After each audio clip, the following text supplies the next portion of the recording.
Hi, I'm Andrew. And I'm Sam. And we're Envy Board Gaming. And today, we're taking a look at Explorers of the North Sea, designed by Shem Phillips, published by Garfield Games, plays 1 to 4 players. We're also going to be talking about the expansion, so that's a 5th player. And plays in about 45 minutes. So let's talk about how it's played, and we'll come back and give our final thoughts. Okay, so as you can see, I've already kind of set out some tiles just as examples to use for this overview. But in Explorers of the North Sea, each player is going to be a captain, competing against one another to go out and control and discover new lands, deliver livestock, defeat enemy ships, raid settlements, and so on and so forth. So after a while, your board may look like this, but what you're going to be doing is at the beginning of your turn, you are going to be placing a tile from your hand. So you'll have a hand of 3 tiles, and at the beginning of your turn, you must place one of these out onto the board. And placement rules are going to be pretty straightforward. When you're placing a tile, you have to make sure that the land and water match up perfectly. So for instance, I can't do something like this because obviously the land and water are lined up there, so it wouldn't work. I could put something though like this to where it matches up perfectly. Also, when you are placing, you cannot place something that connects to the mainland.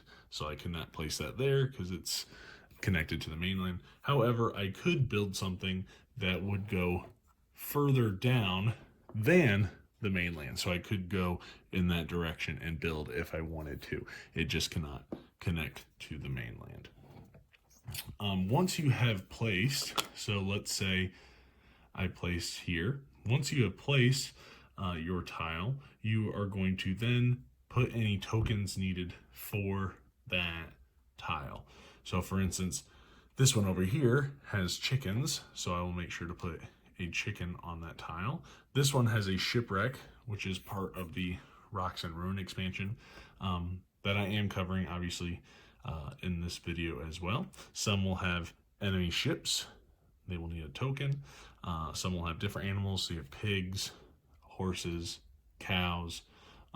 Some will have fortresses, which is also from the Rocks and Ruin expansion, and settlements. So whenever those icons come up, you will then put the appropriate tokens out onto those tiles. And then after you have done that, you will take your 4 actions. So what you're trying to do is you're going to be going out here trying to control these islands, get the livestock. And the way you're going to be doing that is you essentially have 4 actions or action points essentially during your turn. And I'm going to kind of go through some of the actions that you can do for those. One is going to be loading or unloading your longship. Now, if you want to unload, you can unload any number of livestock and or Vikings from your ship for 1 action, and you can load any number of livestock and or Vikings onto your longship. The one catch when it comes to livestock is that they cannot load themselves. So for example, I could not have this goat just climb right into the boat. They would have to have somebody, a Viking, to load them onto the boat, or a Viking that can unload them off of the boat. So they cannot obviously willingly load themselves on and off of the boat. They're by themselves. So that is 2 of the actions you can do: unload or load any number of Vikings or livestock. The next action that you can do is going to be sailing, which is pretty straightforward, obviously. So if you move 1 hex, that's going to be 1 action. You obviously have to stay in the water. You cannot cross land, so I could not sail here and then sail over here. I would have to go around in order to sail there. Also, if you are sailing and you are to enter into a space that has an enemy ship, you must have at least 2 Vikings on your longship in order to enter that tile. And the reason being is whenever you enter this tile, you are going to flip and see what happens with this enemy ship. And for instance, this one, when you are fighting this enemy ship, it causes one of your Vikings to die. So you will have to take that Viking off and place it on your player board to score points later for Viking deaths. And the reason why you need two is because the longship cannot sail by itself. So if you had no Vikings in your longship, you cannot sail it. And it could be possible that you have a tile like this out here, and if you lose all your Vikings, then you're never getting your longship back.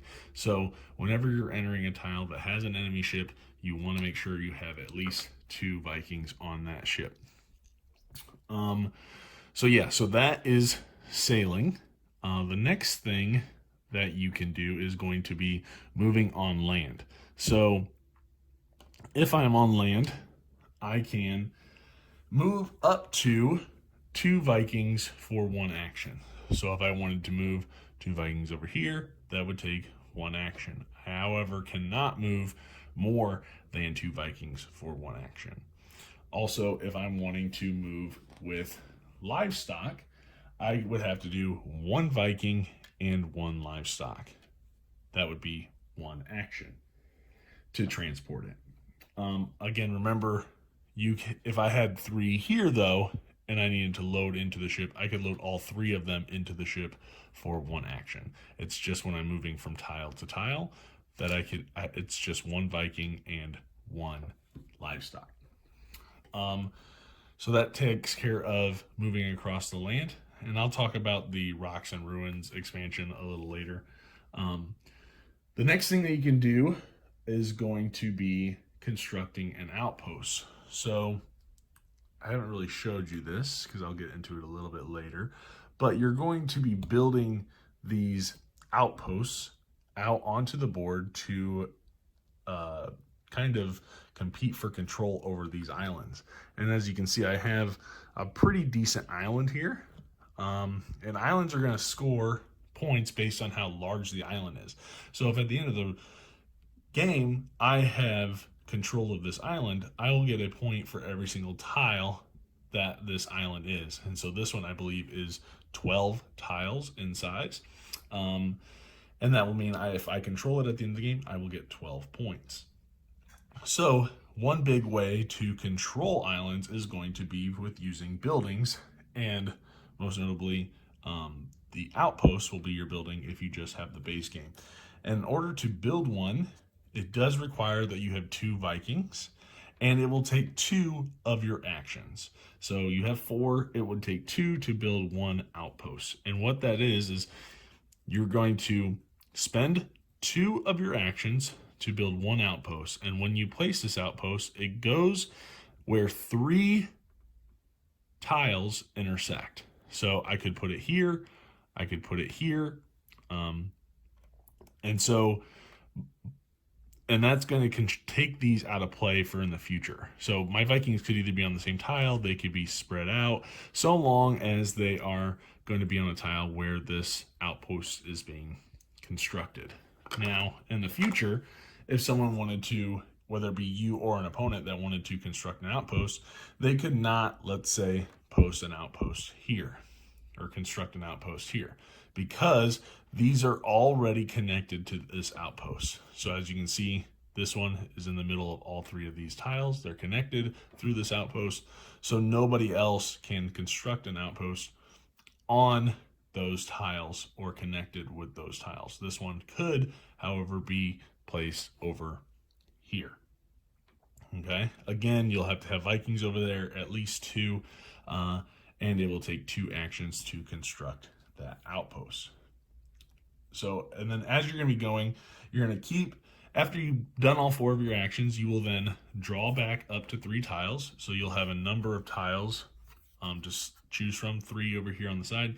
You'll pick one to put in your hand for your next turn. And you'll keep going until the last player, who will have this token, plays their last tile. After all tiles have been placed, then you will score victory points for the islands that you control, the livestock that you have delivered, any enemy ships that you have defeated, any deaths, Viking deaths that you may have accrued throughout the game, and any settlements that you have raided. So settlements are pretty simple. When you have a settlement, you're going to place out a settlement token, and you'll place it face up so you can see the number. And to raid a settlement, it doesn't take an additional action. You just have to have at least that number of Vikings on that space in order to raid it. So if I had 3 Vikings, let's say, on this little space over here, I would then automatically, for free, raid this settlement. And I would put it on my little player board, and I would get 3 points for that settlement at the end of the game. Now, with settlements, you are going to get points ranging from 2 to 5. Okay, so you'll randomly put these out throughout the game, and just depending on which ones come out, you'll get 2 to 5 points if you're able to raid them.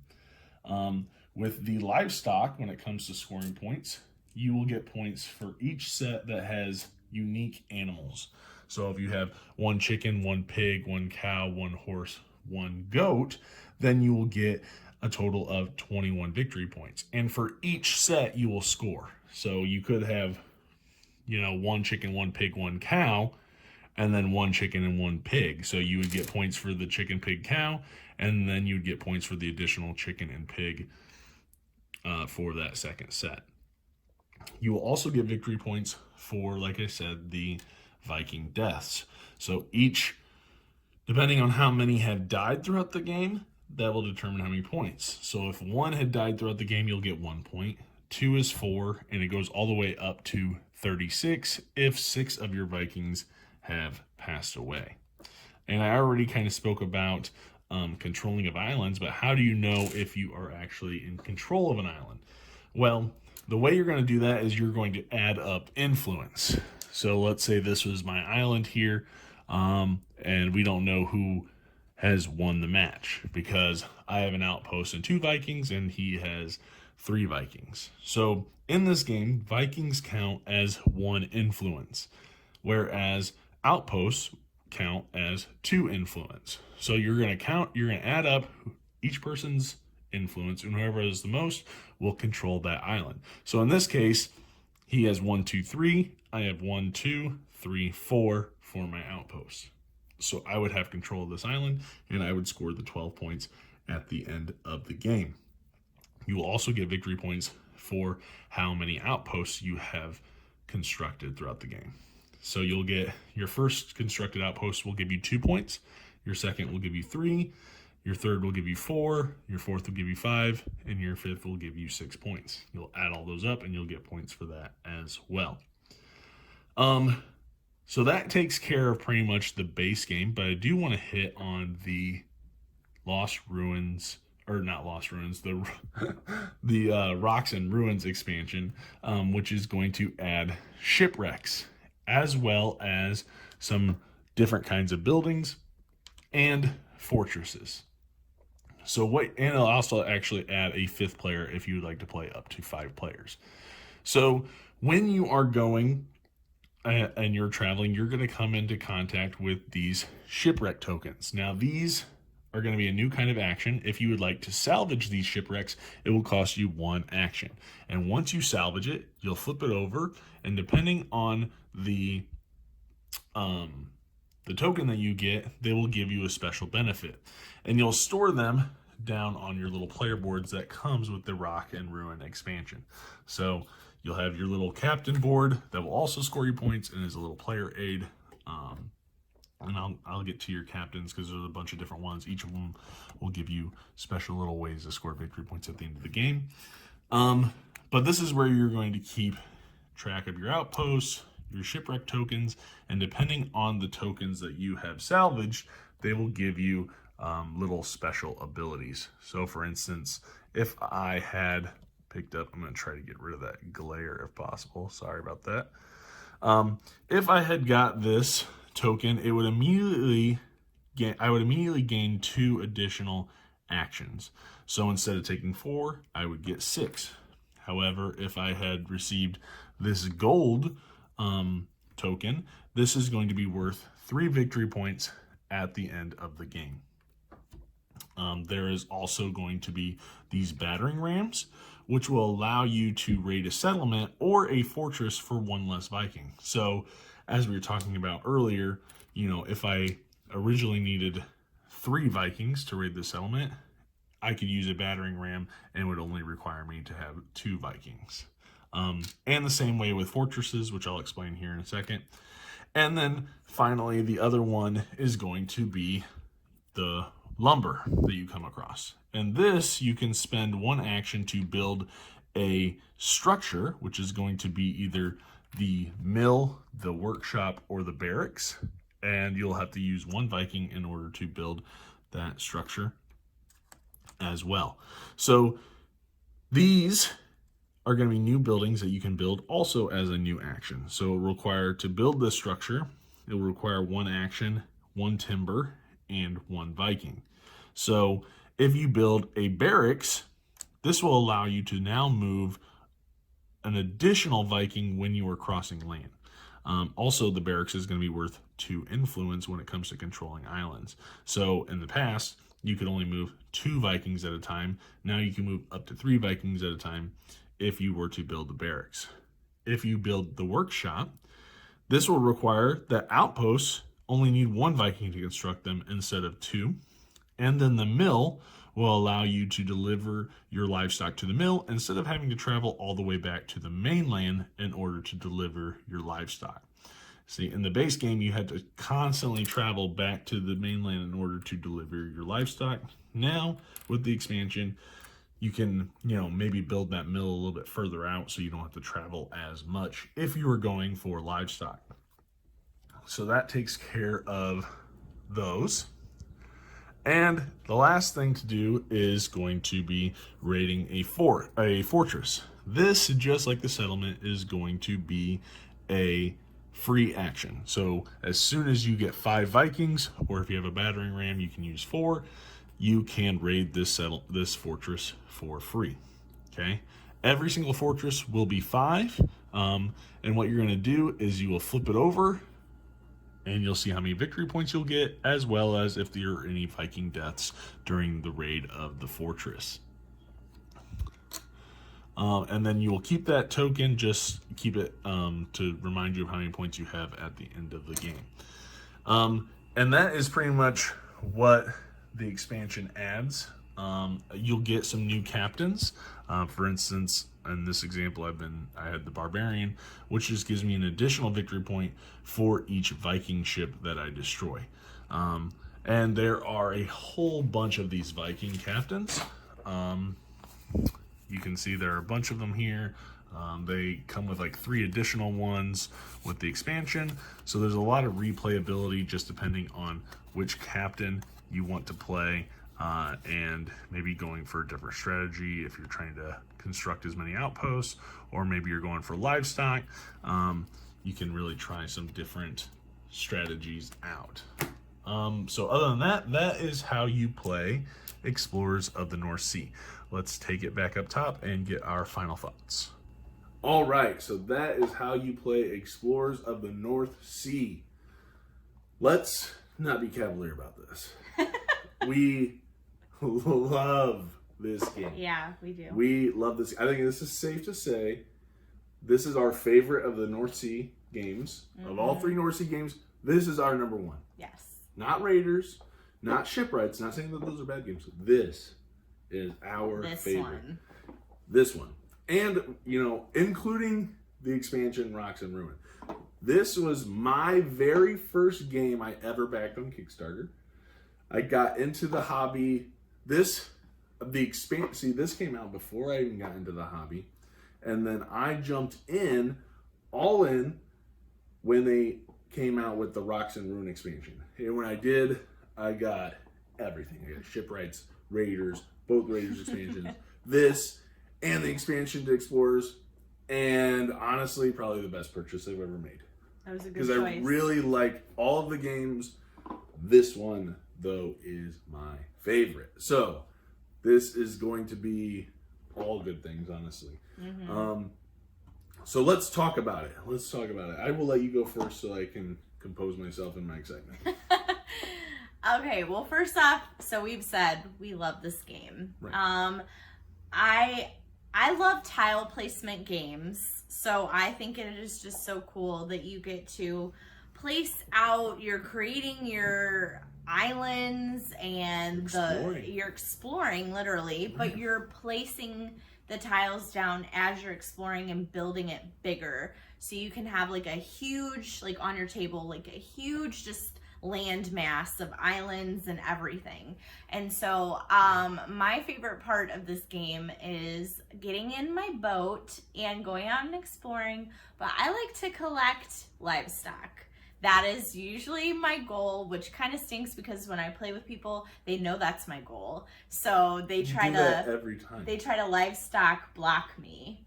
No matter what your captain is, you're like, I don't care what my captain's goal is. I just want livestock. I mean, I have done it where I've had other goals and I'll do them, I guess, just because that's what my character says to do.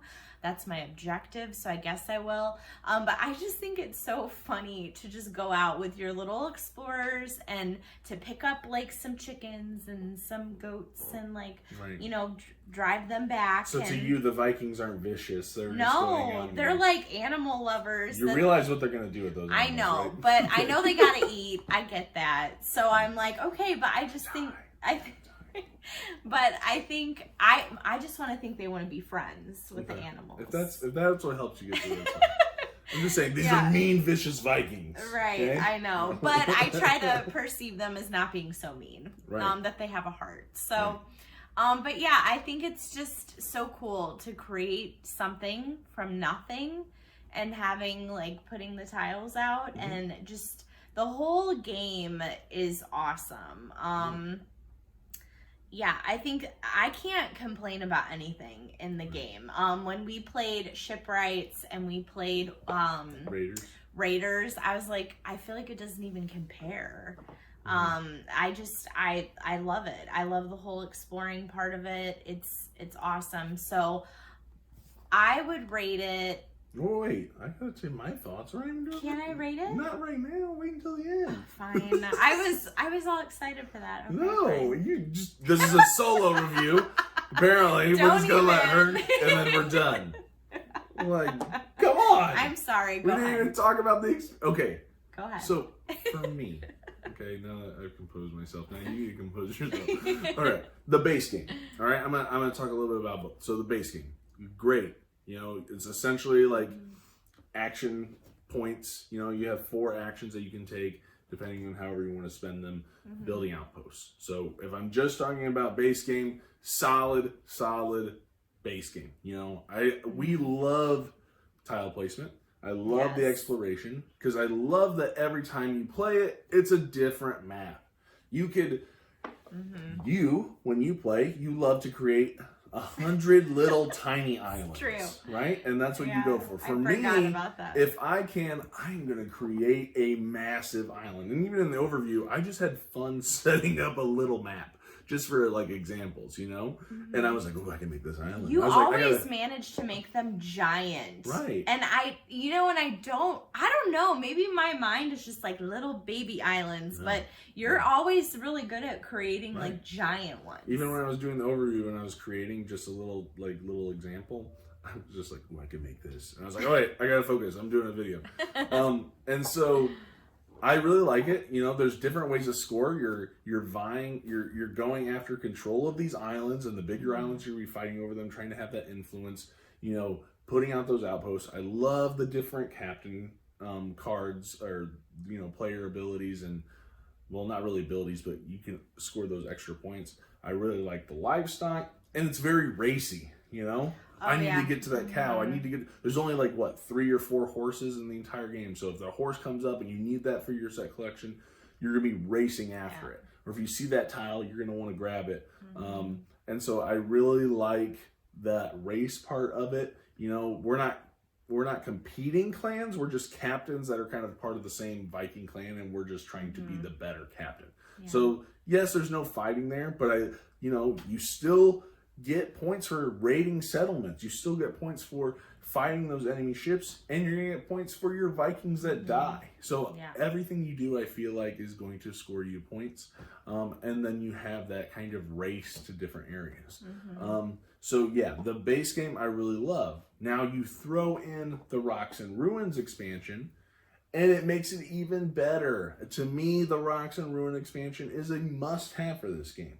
It is. To me, it opens it up even more, because now you have fortresses, you have, you know, the mill to where you can deliver your livestock. You don't have to go all the way back to the mainland to deliver the livestock. You can set up like an outpost, essentially, the mill, to where you can deliver them. You can do the barracks, you know, you can do the workshop, I think is the other one. And they add the shipwrecks. I love the shipwrecks, you know, just going out and kind of scavenging, get the battering rams to make raiding a little easier, getting the gold for victory points, you know, getting the, I think it's like meat or whatever it is that gives you extra actions. So I really, really like that. And it adds a 5th player. And we've played this with 4. I don't think we played it with 5. But yeah, the game's 4, a little bit longer, but I don't care. I like the game so much. If this game takes 2.5 hours, good. That's more time for me to enjoy it. You know? And that's just, you know, not everybody's going to feel that way. But for me, I love that part. It's a great expansion. I don't understand. I know the game doesn't get a lot of love, but this replaces Carcassonne for me. I've gotten rid of Carcassonne. I have no need to have it because this is better. I like the theme more. I like the Miko art. Awesome. Love his art. I love it. I love every part of this game. And this is one of those few games where I'm like, this will always be in the collection. We'll never leave. I'm trying not to, you know, give it too much hype because I know I'll probably get some pushback a little bit. But that's just how I feel about this game. And this is the kind of game that makes me want to keep playing games. This is the kind of game that gets me excited about the hobby, you know, like, you know, if I can play this with somebody, I'm going to play it with them. It's very thematic too, like you talked about that, but it is very thematic where, and I think just like the whole Viking culture thing, like that's all wrapped up into it.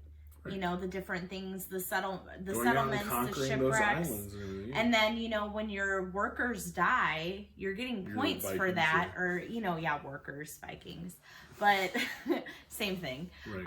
But you're getting glory for that, you know, like you're getting points, which is true. Like, I mean, when Vikings died, then it wasn't just a bad thing. So, and I mean, kind of like, you know, most games, it's like if you lose your workers, you're kind of like screwed. So, but that actually is a nice part of it. So it makes you want to go out and, you know, you might potentially lose Vikings, but it's not a bad thing, per se. I like it, and you know, I think what I like too is that Shem, even this last year with COVID, he released a little like print and play mini expansion, which was the crew, which is even you know, something he didn't have to do, you know, that was cool. I like that he made that available, and that just made me like the game. I printed them off and everything, like it makes me like the game even more because now you have like these little prerequisites. And once you complete it, you get this crew, and it gives you an extra little ability that makes it you a little bit more special. So I really like that, you know, that's available. I hope at some point it gets maybe printed, just like a little deck of cards. I don't know. Maybe a promo for BGG. I don't know. I would buy it. So yeah, Explorers of the North Sea. Our favorite when it comes to the North Sea saga. One of our favorite games. I don't know if I'd say it's my favorite Garfield game, but it is one of my favorites easily. So there's no negatives. We're not even going to talk about negatives. I don't know what I would say, in all honesty. So starting with you, what would your rating for this game be? Would your rating change without the expansion? Just out of curiosity. I don't think so. Okay. Yeah, mine wouldn't change. Mine wouldn't change either. So. No, I'm going to give it a solid 10. And normally I don't do that when I rate games, but I would give it a solid 10 because it's that good. Is this your favorite game? No. Favorite game of all time? No, but it's in the top 10 for sure. Yeah. Okay. So solid 10 from you. For me, I really don't give 10s. I don't know. I'm just weird. Maybe one day I'll give a 10. This is definitely a 9 for me. This is a 9 easily. Love this game. Not a 9.5. Somebody please tell me why it's not more popular. I have yet to hear about, and I am open to hearing the arguments. I want to know. So please tell me in the comments, what is the biggest drawback from this game? I know everybody loves Raiders, but somebody please tell me why this isn't more popular. Yeah. Not that you're going to change my opinion, but I'm just curious as to what it is. I don't get it either. Like, I mean, I don't know. Right. So please definitely comment. If you have not tried this game, I highly encourage you to do so. You know, give it a try. See what you think. Let me know what you think, because I could talk about this all the time. Yeah. But yeah, like, comment, subscribe, click the little bell icon. That way you get a notification every time we post a video. And yeah, I'm really excited to hopefully hear what people have to say about this. Explorers of the North Sea. Check it out. That is our thoughts. Thanks for watching, and we will see you guys on the next one. Thanks. Bye.